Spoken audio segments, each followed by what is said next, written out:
I'm up in Michigan, and I guess we can see that Detroit's written down here. That's where all of the population is, down in the corner. I'm way up in the opposite direction with a resort area up in northern Michigan where everybody comes to play, and I get to live here. It's a great place. We love it here.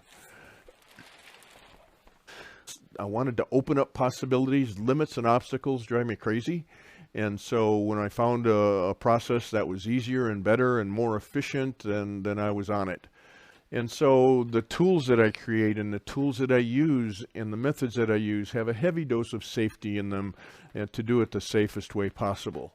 Especially in hollow forms, when you have using a chuck for a hollow form and you come out and you're hollowing out a distance from your support, then the chuck fails you because you're grabbing a sponge. It's not a very good vehicle to transfer the power from the lathe out to the wood without vibration, and the vibration's the issue there.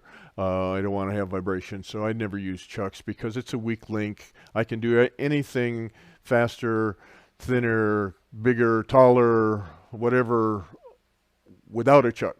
So why should I have a chuck as a limiting factor? Again, limits and obstacles I try to stay away from. So I'm going to do something very small here without a chuck. What I've done here is I put a faceplate on a waste piece of wood. This is just a piece of scrap wood. Happens to be that elm again, and it's still wet, but it doesn't matter at this point. Lots of screws, and I made a little concave surface with the wood so that the faceplate would seat around the rim. There's no hump in the middle, so that I don't have any vibration. So this is a good seating that's prepared ahead of time between the faceplate and the wood. So now I've got the faceplate, which is strong connection to the wood, so there's no vibration issue going on, especially when I'm going to do a long finial that's going to be a weak link because it's long and small. The wood's apt to flex, so I don't want the wood to be flexing as well as my chucking method to fail me. Then I've got two weak links, so I'm going to have to deal with the wood flexing when I do something small, so I want to have a strong grip on it. And the faceplate's going to be much stronger and much sturdier and much safer, and nothing can ever come off of here. All right, so now I'm going to use a piece of dry wood. So you see what sacrifices I make for you people. I never do use dry wood. I hate dry wood. It's always so much more fun to use wet wood, and I always take my wet wood pieces down to finish product, finish wall thickness, and finish it immediately. I never mess with dry wood at all, or very seldom mess with dry wood at all. But this piece of wood, I don't know where it's been. It's been sitting in my shop in my stash of old pieces of wood that I never threw away. It's a piece of maple, and it's dry. It could be, who knows, could be 20, 30 years old for all I know. And so we're going to put it on the lathe, and we're going to attach it here so that I've got a long piece to be able to do a finial with, and I'm going to do a cap and a finial all out of the same piece of wood. So now how are we going to hang on to this? I've got to figure out a way to mate these two. And let me go over to the drawing board a second, and I should talk about this too. Control, control, control. When we're in control of our process and control of the vibration issue, and one of the issues of vibration is the chucking method, and making sure that I've got a good grip on things so nothing can come off. It's going to be working safe. I no longer have that little fear in my stomach when I step up to the lathe and say, oh, I'm going to take one more cut, but oh, what if I get a catch? Oh, am I having fun yet? Nah. When we're in control and we're working safe, all of that fear goes away, and we really can have some fun and enjoy our time a lot better in the shop. Okay, so the grain orientation for a finial now is almost always, well, it has to be always a spindle orientation. So the grain orientation is running parallel to the bed of the lathe, and then we're going to make small segments of that, and the grain fibers being parallel to the shaft of the finial and small areas is going to be a lot stronger. If the grain was going the other way and we made a thin vessel out of it, it would break real easy. So we don't want it to break, so we have to do a finial with the grain orientation parallel to the bed of the lathe. Grain orientation is really critical. It's something that I use as a high priority in the cuts that I make, in the direction that I go, and the support that I have, and everything is a lot dictated just because of the grain orientation. So first of all, we got to recognize which way the tree is growing and use that information to our benefit. How are we going to mate these things? Okay, we've got a big enough spot there. Yeah, we got a faceplate here, right? And we got a block of waste wood here. And we got lots of screws in it, so nothing can happen. All right. What I want to, if I were to just glue my finial on here, this wouldn't be a very good holding method. The glue would, first of all, this is end grain, which it doesn't have to be. It could be a side grain piece of wood, scrap wood that I have. This really doesn't matter whether the grain's going which way or not. But this is end grain for sure. So that end grain there is not going to glue very well. So I want to make some side grain holding power. So I'm going to make a recess in here and mate that down into a hole. So when I slide that in there, I've got side grain against side grain. Okay?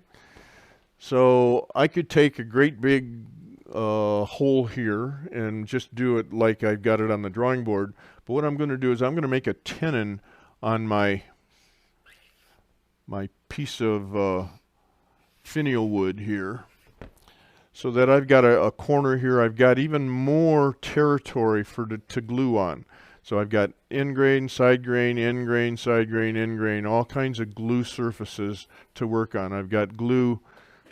I guess let me use a different color pen. I'm going to have glue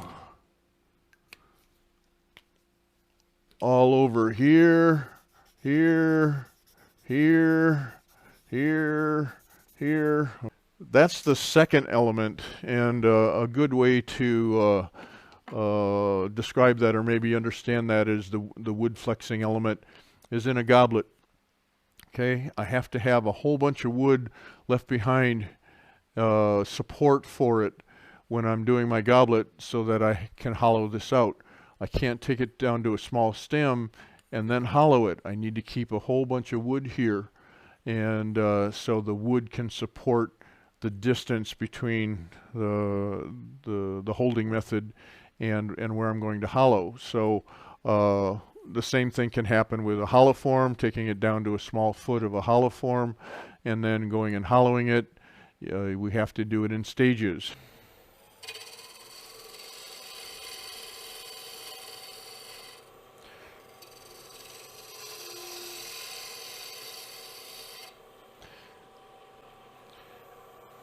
Because I don't want this bottom to shoulder out before this hits the top of it. I want those both to be shouldering out at the same time with glue surface.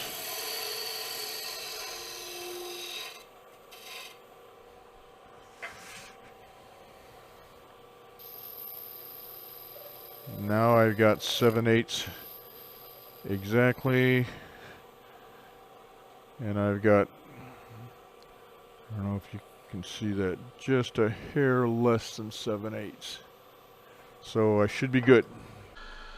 Oh, there we go. Now we're shouldering really nicely. Okay. So I'm going to use the thick CA glue. Make sure there's no debris in it. I'm going to go all the way around here. Put lots of glue. I'm going to go all the way around on the inside. That's this area here. And we're going to put some here on the shoulder. And hopefully the three areas are all going to help contribute my holding power. Stick it in. I'm going to just twist it around a little bit. Now I'm going to need a few minutes to get this to cure. I'm 8 inches tall here. And so 8 inches of finial work. I'm going to make 2 elements out of this. I'm going to make a cap and a finial. And I'm you know, a good foot away from my spindle. So that wood is apt to be going to flex on me. Because the wood itself is going to flex. I've got a strong holding method, so that's not going to be a weak link, but the wood itself is going to flex, and that's going to be a problem. So I'm going to have to bring my tailstock up and use it for as long as I can until the last moment. And you'll show the sequence that I use. Why I do that sequence is because it allows me to use the tailstock. Promote it on your social media, if you will, and pass the good word that we're doing the job up here, and we'll see you in a few weeks.